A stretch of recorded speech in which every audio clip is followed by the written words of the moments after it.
Welcome back to Einstein Media Center, your one-stop shop for all unnecessary media dissection. Today we are joined by a very special guest as always. Please give a big welcome to Allie from the band Cape Crush. Allie, how you doing? I'm doing good. How are you? I'm doing well, thank you. Would you mind just giving a little bit of background about who you are and who the band is and what's brought you all up to this point in 2025? Yeah, absolutely. Well, as Ari said, I'm Allie from Cape Crush. We have been a band since 2022, I believe. Maybe it's 2021, but we released our first EP in 2023. And we've been, we're just a couple old friends making music together.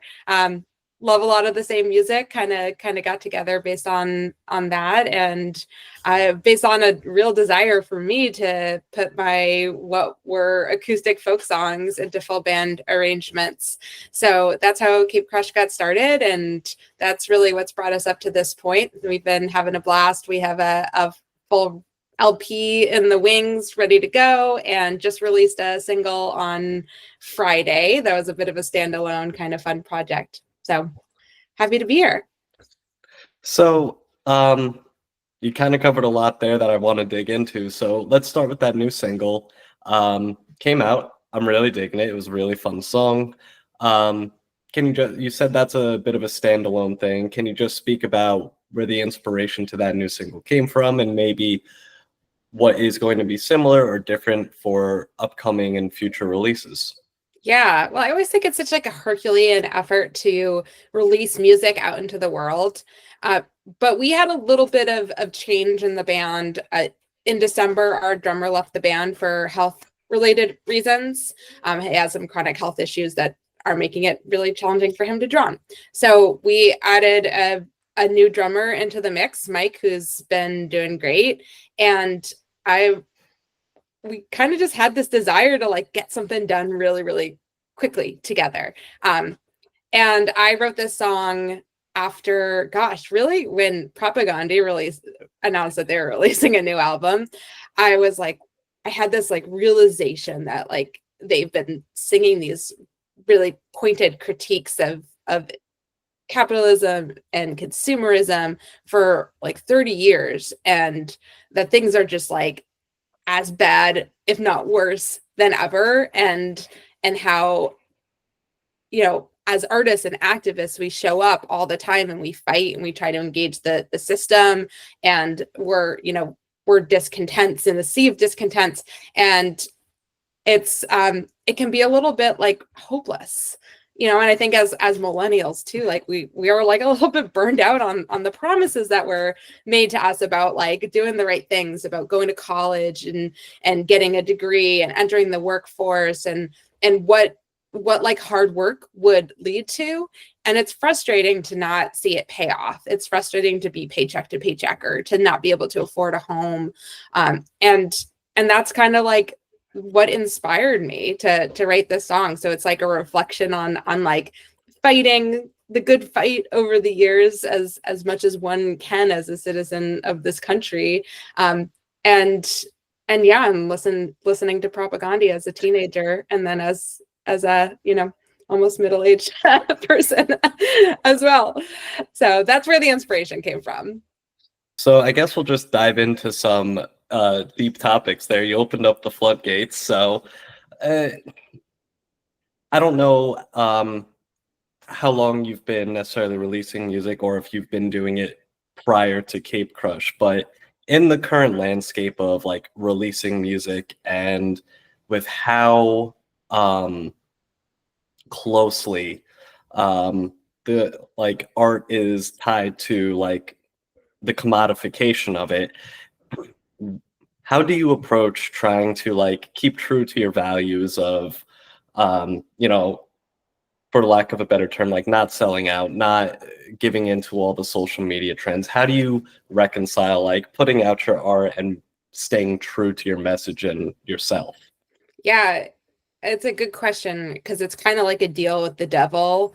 We always say that we have to make sacrifices to the algorithm. So, nobody likes doing it. It's kind of this like begrudging, like task that goes into being a musician is playing like the social media game so that you can get a little bit of traction that hopefully snowballs on itself. And you're like walking this really fine line between how do I get this into the hands of listeners or into the ears headphones of listeners, and then how do I do it in a way that like still allows me to feel good about myself and allows me to get sleep at night. And I think the dichotomy goes further even into kind of like what the tech landscape is, because we have opportunity now, like more than ever. It's never been easier to make music. It's never been easier to record music. I mean, my computer comes with GarageBand on it. I don't even have to pay for it. It's an interface. It's like $125. It's, it's so accessible to record music and to do it really well. And then it's also really accessible to get your music out there. There's a 1,000 platforms. There's digital streaming providers, where you can pay a small fee and have your music put up on Spotify. There's Bandcamp. Like there's so many different ways to like actually get your music out there that like it does lead to sort of this commodification of the good, which is the music itself. And when you think about like everything that goes into it, on one hand, I know I'm saying that it's cheap and it's easy, but it's also really expensive to do it well, and to like, your time, to the time that it takes to put into it. And then like, no matter what, like you want it to have the best shot. So like the investments that you make, whether that's like paying for a publicist or like running a few ads or just spending time like making content and hoping that it gets traction, are like all part of like, how do I give my music the best shot? And, how do I make my voice heard in the best way that I can possibly do as, just a weekend warrior musician type. So yeah, I don't know like what the answer to that is. I think everybody has to find like their own balance of it. And, I do find like the marketing piece of it kind of interesting and kind of fun. And, but sometimes I like, when it comes to making content, I'm like, oh, are we making a fool of ourselves? Like, is this funny? Or, or like if I bring out the camera, like, and the whole band groans, I'm like, oh. So I don't know. There's lots of different ways to do it. With Blank Wall, we actually did an animated video. So we commissioned from a local artist, friend of a friend, to make an animated lyric video for us. And that is like, it's beautiful. And the content opportunities from that like don't require us to embarrass ourselves. So to answer your question, TLDR, I don't know, still trying to figure it out. I think everybody is. It's definitely, it's tough. It's a double-edged sword with playing the game, like you said, not feeling bad about yourself, not feeling like it's inauthentic to who you are. But I really love that example of doing the lyric video, because that it's a very it reminds me of like 20 years ago when I'd be listening to music on YouTube and there would be people putting out like lyric videos. It's like reminiscent of almost a bygone era at this point. And it's also, like you said, you commissioned a friend to do it. It's still putting on other artists. It's like still investing back into the community. I think that's like really beautiful and special way to continue to engage with the rat race that is today's social media landscape. Yeah, totally agree. So with that being said, one of the things that you just mentioned was these days it's never been easier to be a musician. It's never been easier to put out music. How does that affect the local scene, so to speak? Is it more difficult to be put on bills, or is there more opportunity now that there's more people wanting to play live music? Yeah, that is a great question as well. And our scene in the Boston area is booming. I don't know what to attribute it to. I don't know whether to attribute it to like the accessibility of being able to make music, because I think that even when that wasn't the case, our scene has had booms and it has had busts, and there's many things that go into it.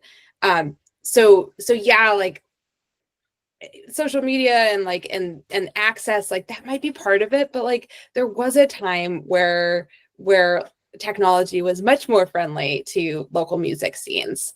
I always say like Instagram is like a telephone pole. Like you put a flyer on it and you hope I see it, but like somebody's going to tear it down, and you know, like it's not a forever thing, and it's not a guarantee that algorithmically it's going to be served up to people that might want to go to that show. So like 10-15 years ago, Facebook had a really good mechanism for events, and the way that posts were served were that your friends got to see everything that was being posted, and that included events, and that was a lot more conducive to creating communities around music. So I think in some ways, like now we actually have to fight harder for to have a local music scene, and I think that our scene is thriving despite the challenges that these big social media companies have put on us, whether intentionally or not. Although I think it is intentionally. I think Facebook would love us to be paying to promote events instead of, you know, just hoping that people show up to them.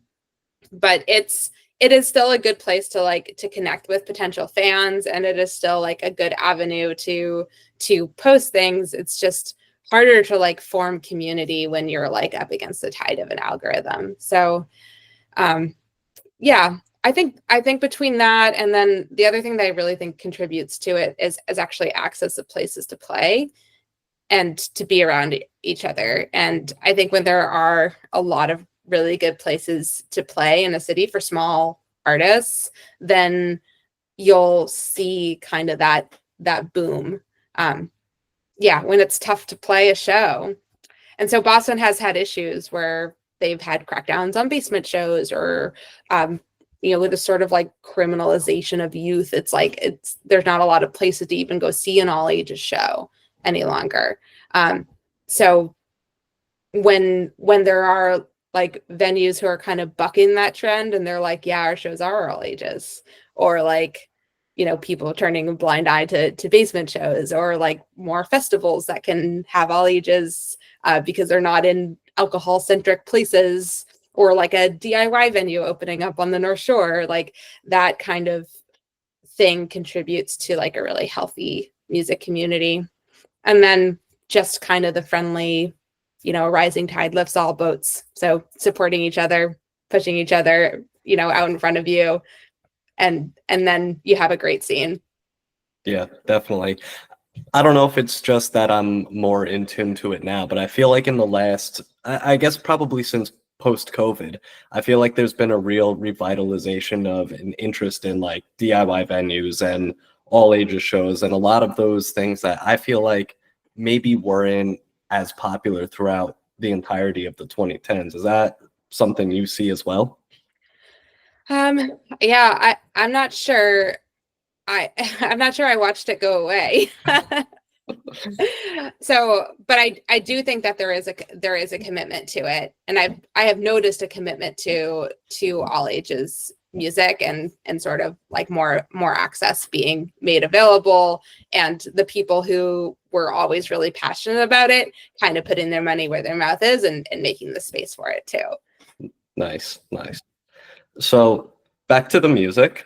You said that Cape Crush is looking at potentially having a full length come out sometime soon. Can you speak a little bit about what the writing process was like, and maybe, you know, what the potential rollout and release is going to look like?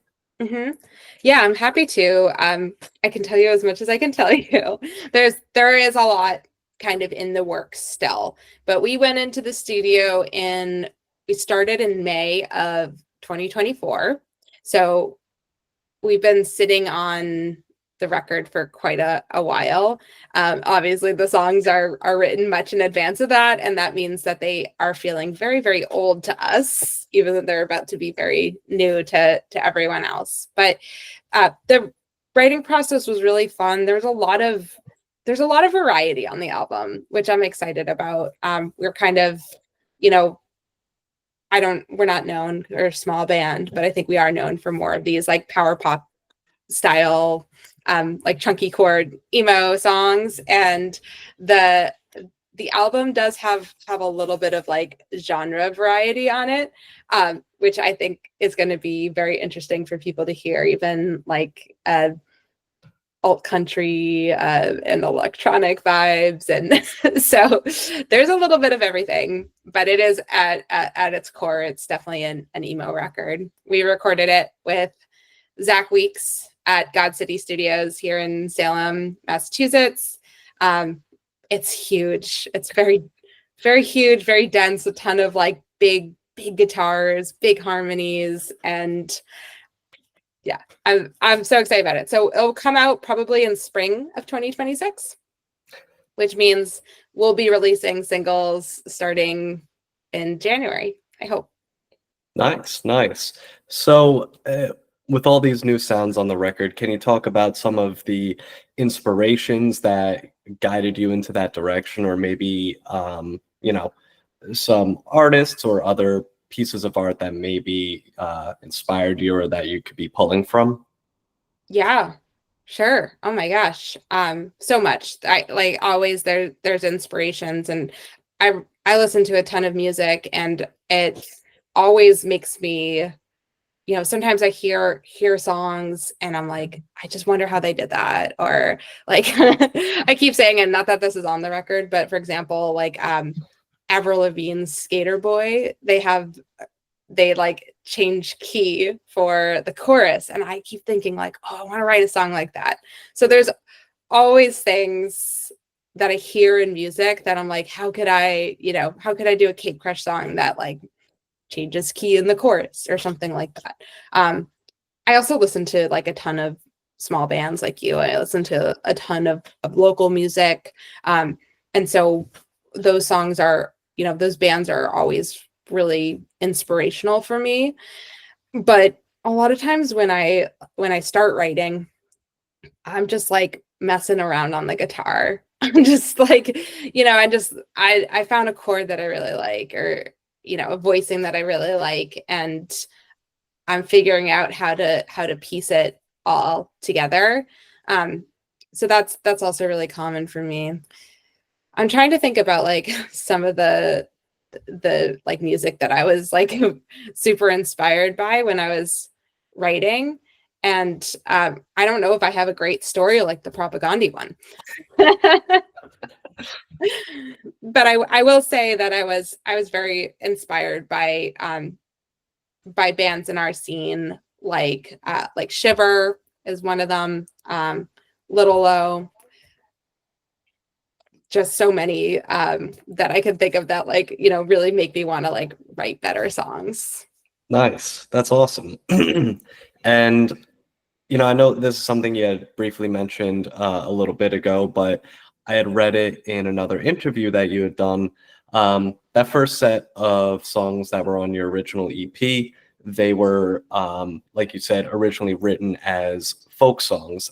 Was the writing process similar here, or did you have more of that emo power pop song in mind when you were writing them?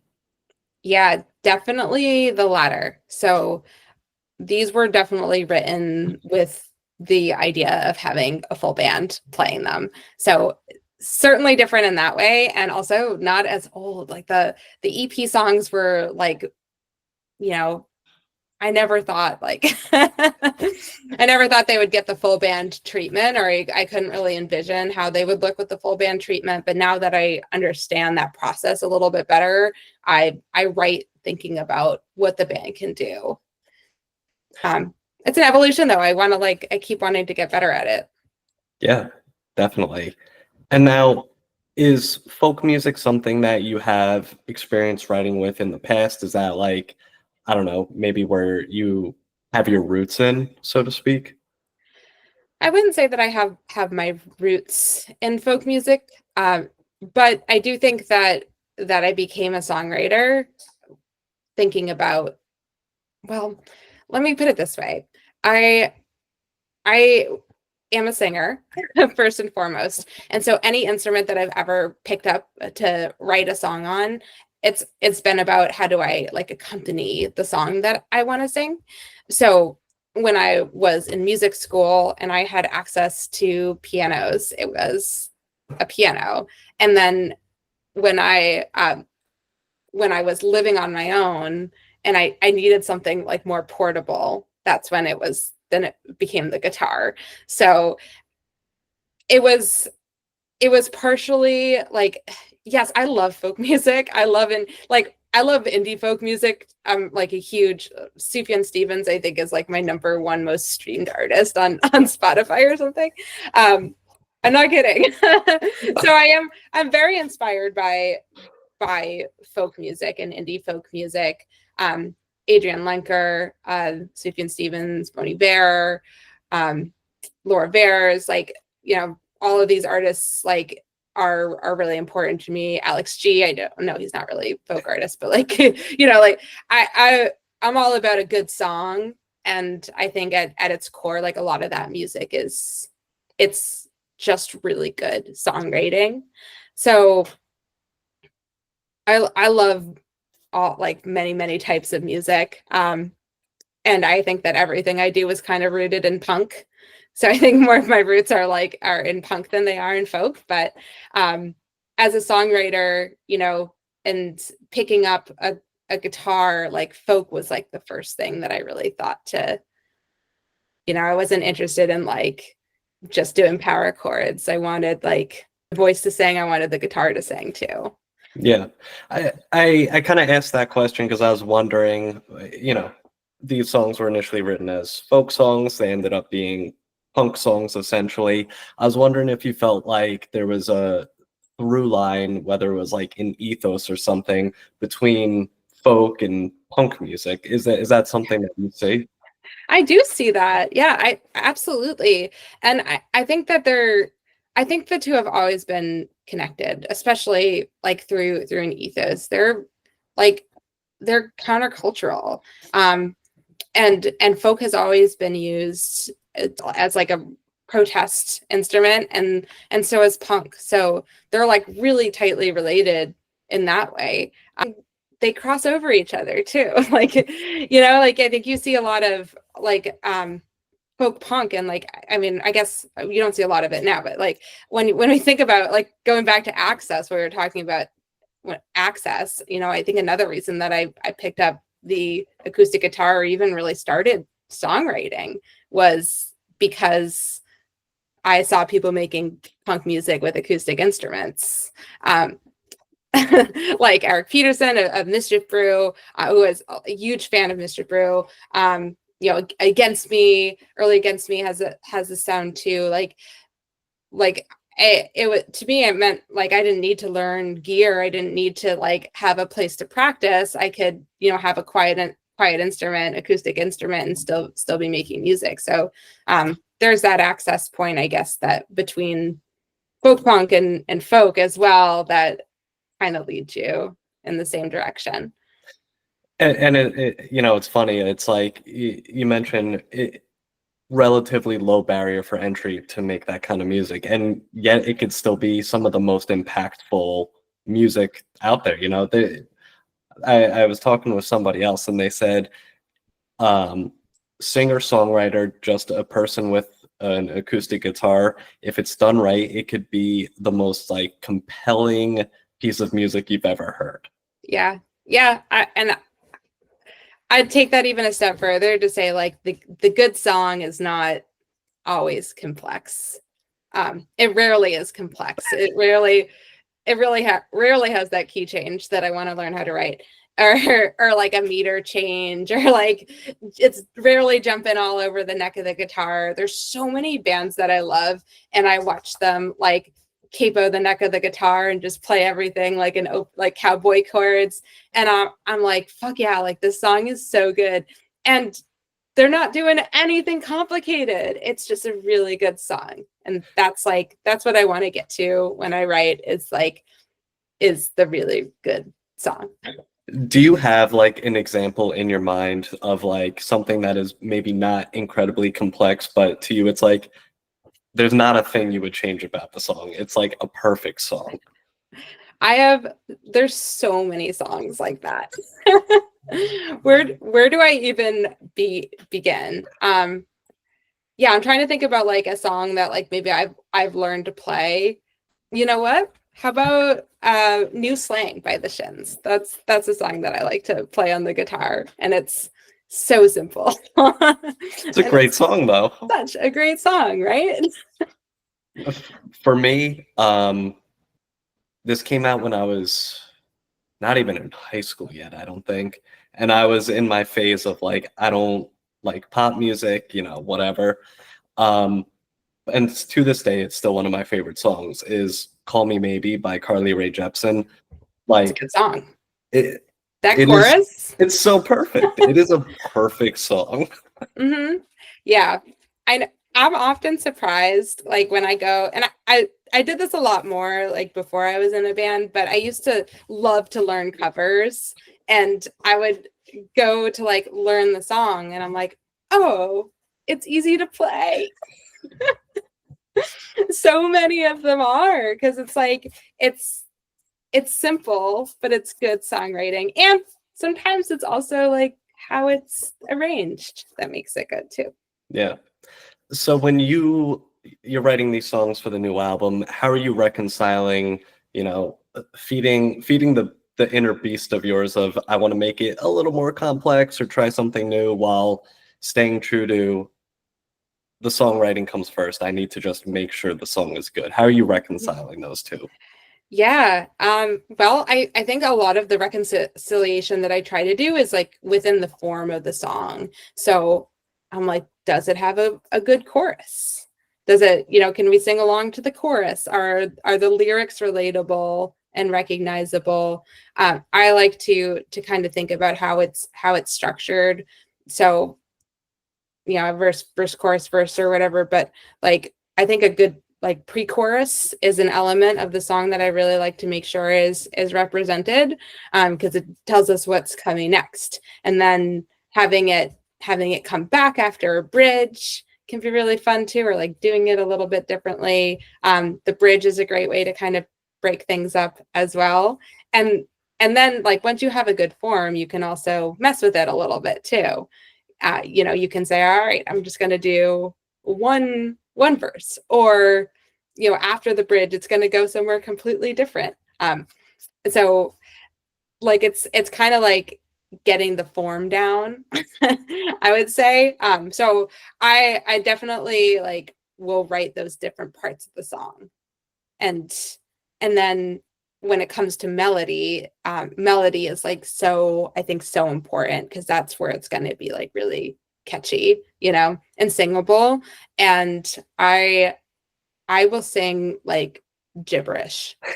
It's so embarrassing. I like really don't like having anybody around when I'm writing music, but I will just sing gibberish like over the chords that I'm writing, and that will help me find the melody, and that kind of helps me find the form too.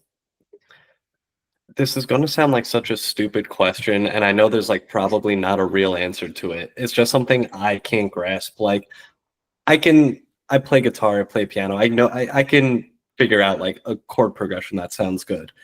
I don't understand how to write melody. How do you come up with like a melody if you're, whatever your chord progression is beyond, we'll say beyond like a 1-4-6-5 chord progression. Like you're doing something a little bit more complex than that. How do you find melody in your head?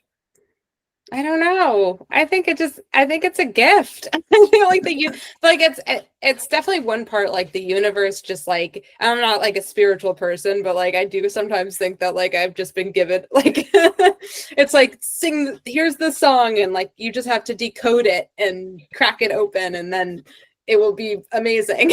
But yeah, I think that like it's just a lot of messing around, honestly. Like when I say singing gibberish, like that's what I do. I just like go into like trance mode and I'm just figuring stuff out. And there are some things that I know are going to work and some things that I know are not going to work. Like I try to make sure that I'm not singing too low in my register, because it's harder to sing live. It doesn't, like, the frequency isn't different enough from the guitar that like you can project well over it. So that is like one of my rules of thumb is that I try to make it like a little bit higher in my registry. And yeah, and then I just like mess around and figure out like where it wants to land. So I wish I had a better answer for you, except that I don't know. It's the universe. It just hands it to me. I like that answer. I think that's acceptable. All right. So when you're writing these songs, when does the band come in with writing their parts? What is it like bringing these songs to them, and are they ever bringing ideas to you? Like, what's the collaboration like? Yeah, so I write almost exclusively with our guitarist and James, who's my boyfriend and lives with me. So we have a lot of opportunity to like try things out together. And James has a real gift for arranging. So I have like a little bit more practical training in music, and he has like just gut instinct. And he's amazing at it. Like he'll really think about how the guitar should be layered in, and where there should be stops. And then we do a lot of like pre-production kind of demoing. So we'll sit and record stuff and try things out and see how things sound. And sometimes if I'm stuck, he can help me get unstuck. So he's added in like a lot of really fun parts to our songs, like things that are like clappable, and like and pared back and like more bass heavy, and help me structure the songs in a way that like it's going to be like a really engaging song, or you're going to be like super pumped up by the end of it, because he knows like how to add the drama and add the dynamics using the guitars. So after we've done that, that's when we typically bring it to the band, and they, it always just evolves. We get bass licks that like we would have never thought about. Like right now I'm like recording root notes on the bass, and and Jake will think of like really fun stuff that is incredible. And then Mike, who's our new drummer, is really good at arranging and production as well. So he's kind of bringing the same thing with Blank Wall. It was a great experience to work with him, and all the ideas that he brought that we hadn't thought up. Sort of like the halftime drums at the end, I think are like a really fun kind of like pop punky touch, and that was all Mike. So he's always willing to like try stuff out. Like, what do you think about me doing this here? Like, what if we stop it here and then we'll ring it here? So everybody brings a little bit to the final arrangement. I like that. It's funny just thinking about a bassist getting root notes and then being like, I could think of something a little bit different. I know. Yeah, I mean he is very creative. He's a very creative bassist. So yeah, sometimes we have to pare it back once we get into the studio and we're like, oh, there's a lot going on there.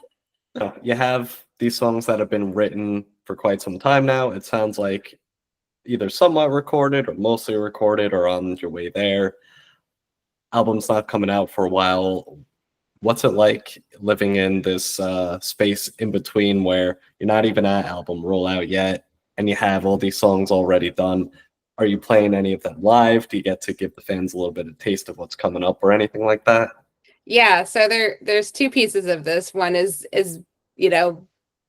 the songs are getting older for us every single day, so we're desperate to get them out and get them in front of people, so, and get them in our set so we don't forget how to play them. So yes, that is something that we're doing, and we have been slowly rolling them out or rolling them into the set.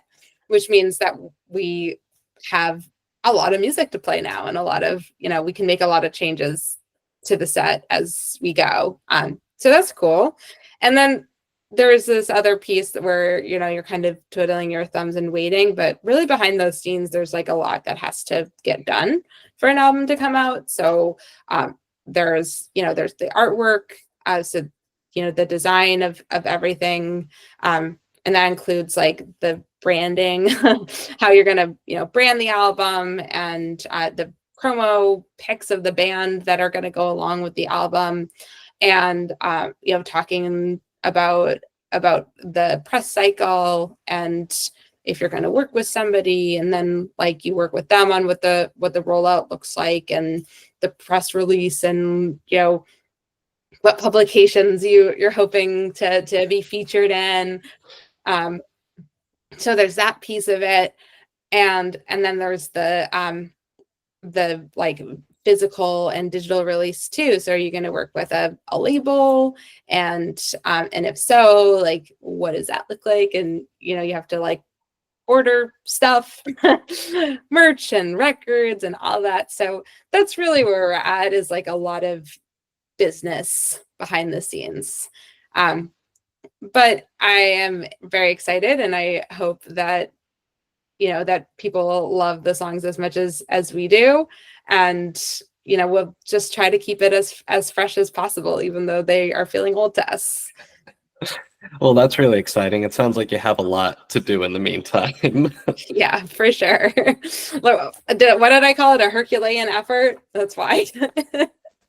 But in the meantime, I imagine, just because it's the nature of who you are, you're probably already writing new songs and have things in the tank for, who knows, an EP or something else shortly afterwards. Exactly. Yeah, that's totally what's happening. I don't think the universe doesn't stop giving you songs just because you're busy trying to release your last set of songs.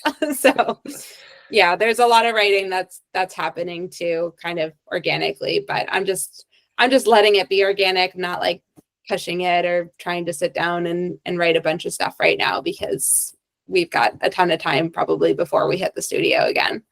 Nice. And speaking of EPs, you did have a few songs come out this year.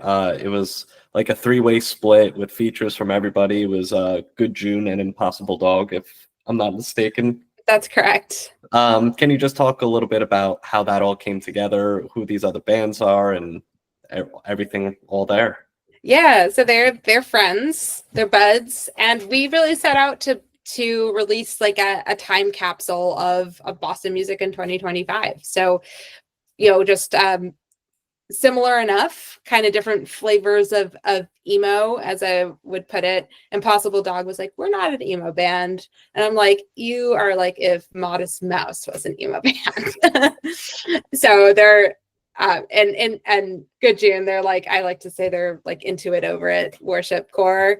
So, but I love and respect both bands so much. They are some of my favorites in the scene.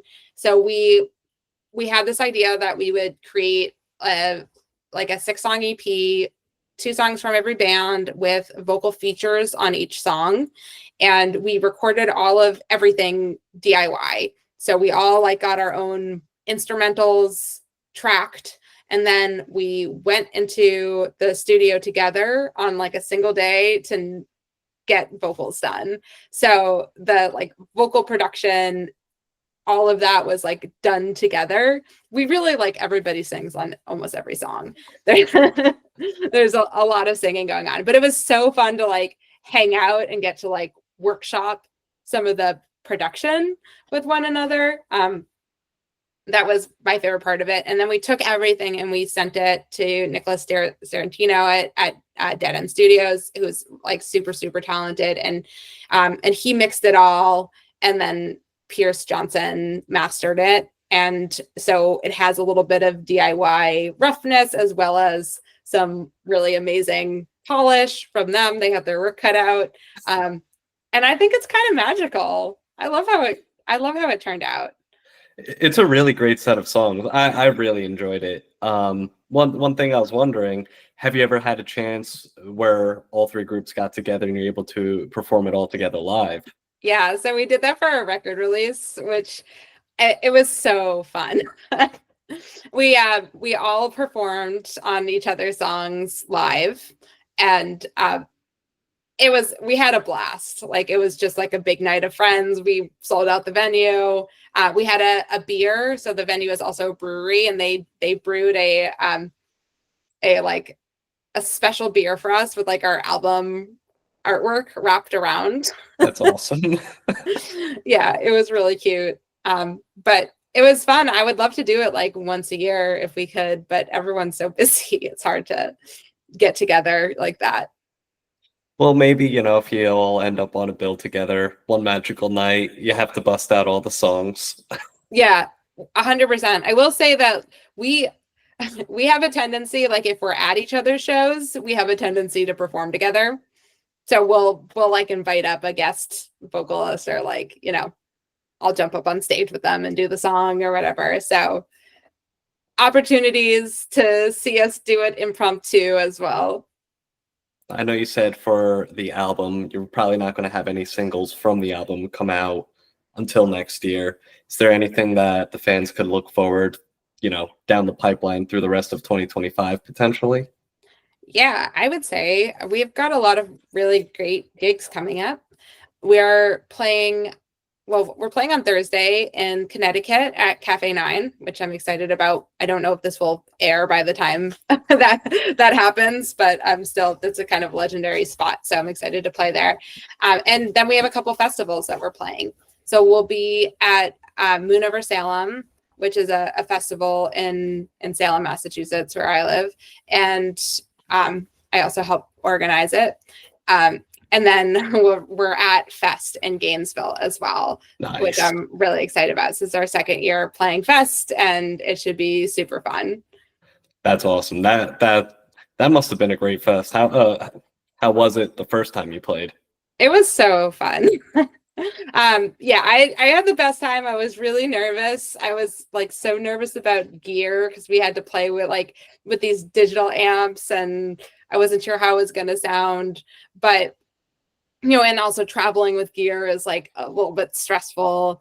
But like when I looked up, it was just like Boston people. The room was just filled with Boston people, and it was so lovely. And then we like are going to do it again this year. It's also going to be like all Boston.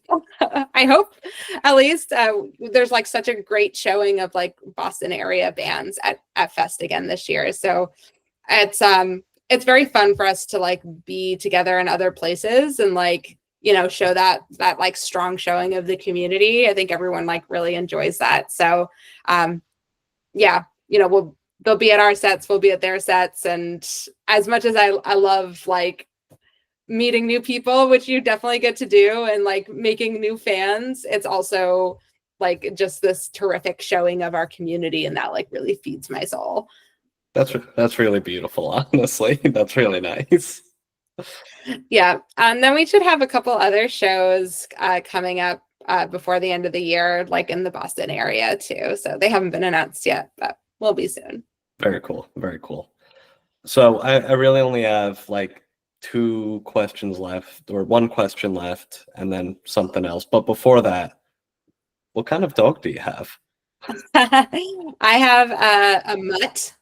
Her name is Ripley, and she is 40 pounds and very cute. Do you see her back there? I do. Ripley,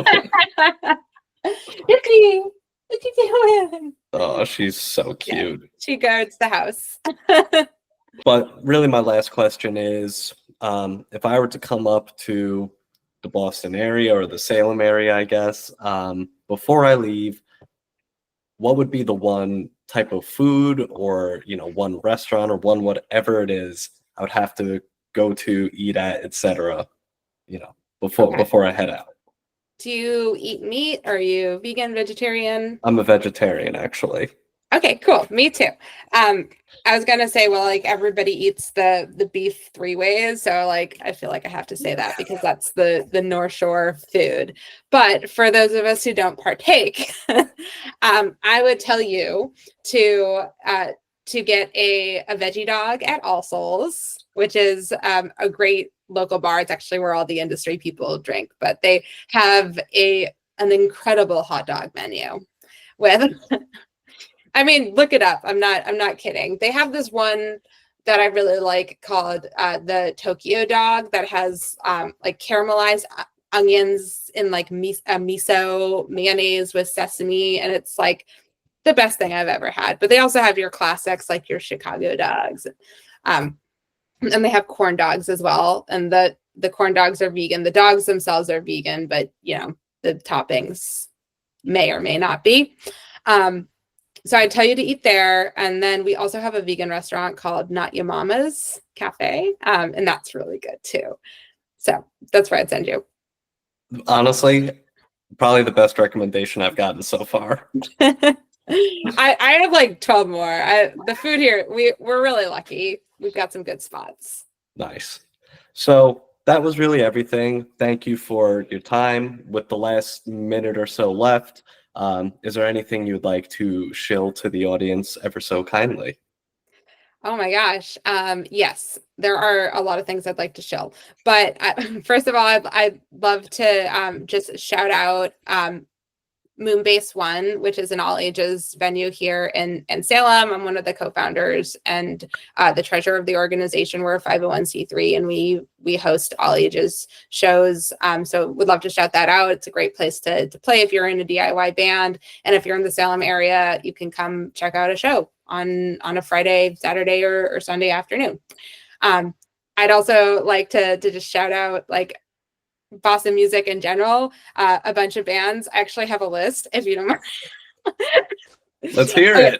it. So I want to shout out Today Junior, KCUF, Borderlines, Little Low, Megan from Work, Hey I'm Outside, Good June, Hyber, Impossible Dog, Return Address, Toluca Lake, One Fall, Oh the Humanity, Sadlands, they're from New York, but we'll let it fly. Happy Just to See You, Cinema Stare from Connecticut, but we'll let it fly. Old Soul, and Blame It on Whitman, and like so many more. But that's it. That's my list. Awesome. That was great. Well, thank you again. Really appreciate you doing this. Everybody, please go listen to Cape Crush. And if you're in the Boston area, go see every single band Allie just mentioned. Thank you so much, Eric. It was great to talk to you. Thank you for having me. Absolutely. Hello, just wanted to pop in and say big thank you to Allie. That was such a great conversation. It was so fun. I it was like almost like inspiring. It's so nice and just cool to talk to somebody who's so involved in their local community, whether it be music and art or something else. But like, I just find that so special and again, inspiring. Like, I really, I'm just so appreciative that she took the time to talk to me and, just is involved with the venue and was shouting out all those bands at the end. Like, that is, really just what all this is about. So shout out to Allie, shout out to Cape Crush. Thank you so much for stopping by. But yeah, that's really it. If you made it this far, thank you. Appreciate it. And here's one of my cats. Look at him. He's so cute. He's so cute.